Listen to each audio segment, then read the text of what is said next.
Ergi Borshi ishte në pankinën Shkodrani në ndeshjen me Partizanin, duke zëvendësuar Edi Martinin e pezulluar me 2 ndeshje.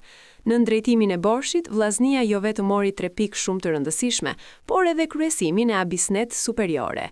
Në daljen para mediave në fund të ndeshjes, ai shprehet mjaft i kënaqur. Ishim përgatit me në blok mesëm me zonë me kundërshtim shpejt Partizanin. I kishim rastet sepse 2-3 herë ka mala u shfaqen para zonës, por duhet punojmë më shumë për ta finalizuar edhe me ndeshjen më shpejt. Sidomos në pjesën e parë sepse i kishim mundësi.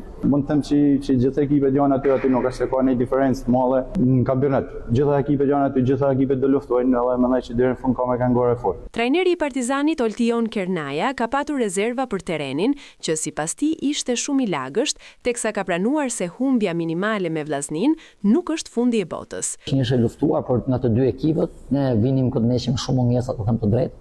Mos harrojmë përveç dëmtimeve 2 ditët e fundit vjen pas 2 lojtarë të tjerë që kanë qenë në virus, si Mehmeti dhe Qaka, po ashtu edhe Skuka, 3 ditët e fundit nuk është stërvitur. Kemi pas menduar tjetër manovër dhe përfunduar me tjetër manovër. Sot është vështirësia jonë, vështirësia punës dhe shpresojmë që dalim ndeshjen tjetër.